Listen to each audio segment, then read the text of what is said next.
दोस्तों, देश के लगभग 12 राज्यों में एसआईआर शुरू हो चुका है। एसआईआर मतलब स्पेशल इंटेंसिव रिवीजन। दोस्तों, यदि आपकी उम्र भी 18 साल या उससे ज़्यादा है तो यह वीडियो आपके लिए बहुत इंपॉर्टेंट होने वाली है। दोस्तों, एसआईआर के बारे में मैं थोड़ा आपको बता देता हूँ कि क्या है और क्यों होता है। तो दोस्तों, ये चुनाव आयोग की एक प्रक्रिया है। इससे वोटर लिस्ट अपडेट की जाती है। दोस्तों, इसमें 18 साल से ज़्यादा के नए वोटर्स को जोड़ा जाता है। ऐसे लोग जिनकी मौत हो चुकी है या जो शिफ्ट हो चुके हैं, उनके नाम इससे हटाए जाते हैं और वोटर लिस्ट में नाम पते में हुई गलतियों को भी ठीक किया जाता है। दोस्तों, बीएलओ घर घर जाकर खुद इसका फॉर्म भरवाते हैं। इसका दोस्तों मकसद है कोई भी योग्य वोटर, जो भी योग्य है 18 साल से ऊपर है, लिस्ट में उसका नाम ना छूटे और कोई भी अयोग्य मतलब जो कोई इसके योग्य नहीं है वोट डालने के, वो मतदाता सूची से हटा दिया जाए। तो दोस्तों, चुनाव आयोग ने यूपी समेत देश के लगभग 12 राज्यों में विशेष गहन पुनरीक्षण यानी एसआईआर लागू कर दिया है। दोस्तों, 4 नवंबर से बूथ लेवल ऑफिसर यानी बीएलओ, जिन्हें बूथ लेवल ऑफिसर कहा जाता है, घर घर जाकर इसका सर्वे करेंगे। दोस्तों, बीएलओ 2003 की मतदाता सूची से आपके परिवार के वोटर्स का मिलान करेंगे।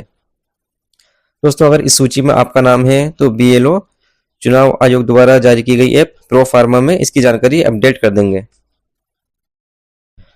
दोस्तों, आखिर 2003 की मतदाता सूची से ही इसका मिलान क्यों किया जा रहा है? तो दोस्तों, यूपी समेत देश में आखिरी बार 2003 में एसआईआर हुआ था। तो दोस्तों, 22 साल बाद अब 8वीं बार एसआईआर हो रहा है। जी हाँ दोस्तों, 22 साल बाद 8वीं बार हो रहा है। इसी वजह से आखिरी एसआईआर को आधार बनाया गया है। इसका फायदा दोस्तों ये होगा कि इस सूची में दर्ज 70% लोगों को फिर से कोई दस्तावेज नहीं दिखाना पड़ेगा। दोस्तों, 2003 की जो मतदाता सूची है, अगर उसमें आपका नाम है तो दोस्तों आपको उसमें कोई भी अपना दस्तावेज नहीं दिखाना है। दोस्तों, बीएलओ 2003 की मतदाता सूची से क्या क्या मिलान करेंगे? तो दोस्तों, इसमें जो एक बीएलओ को 1000 से 1200 वोटर्स का मिलान करना होगा। दोस्तों, सूची में दर्ज नाम का वोटर जिंदा है या नहीं, ऐप के जो एप्लीकेशन बीएलओ के पास होती है प्रो फार्मा, उसमें जानकारी अपडेट कर दी जाएगी, यानी उनका नाम वोटर लिस्ट से हटाने वाली सूची में डाल दिया जाएगा। दूसरी जानकारी मांगेंगे कि वोटर का पलायन तो नहीं हो गए हैं, मतलब वो कहीं दूसरे राज्य में तो शिफ्ट नहीं हो गए हैं। अगर वे दूसरे राज्य या विदेश में शिफ्ट हो गए हैं तो प्रो फार्मा ऐप में ये जानकारी अपडेट कर इनका नाम भी वोटर लिस्ट से दोस्तों हटाने वाली सूची में डाल दिया जाएगा। और दोस्तों, तीसरी जानकारी में देखेंगे, ये मिलान करेंगे कि कहीं एक ही वोटर का नाम 2003 की सूची में 2 जगह तो नहीं है। दोस्तों, ऐसे कभी कभी होता है कि एक ही वोटर का नाम दो दो सूची में अपडेट हो जाता है, तो ऐसे वोटर का डिटेल लेकर एक जगह से नाम हटा दिया जाएगा। और दोस्तों, यदि आपका जन्म 2004 के बाद हुआ है तो क्या करना होगा? तो दोस्तों, इसके लिए आपको बीएलओ को कुछ जानकारी उपलब्ध करानी होगी। दोस्तों, इसमें जन्म प्रमाण पत्र मतलब बर्थ सर्टिफिकेट देना होगा, या दोस्तों निवास प्रमाण पत्र के तौर पर 2003 के वोटर लिस्ट जो थी उसमें दर्ज माता पिता या परिवार की जानकारी देनी होगी।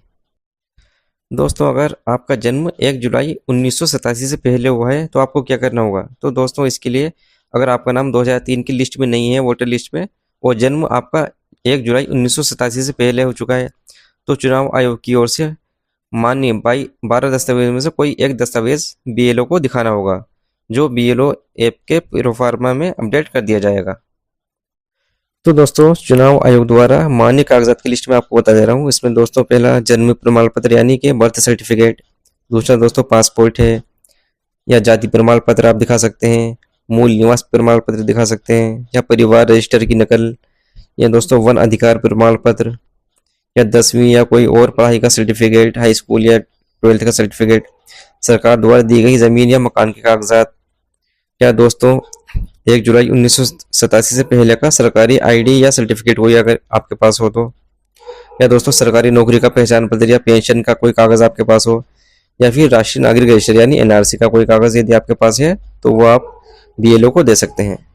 दोस्तों, वीडियो पसंद आई है तो चैनल को लाइक करें, सब्सक्राइब करें।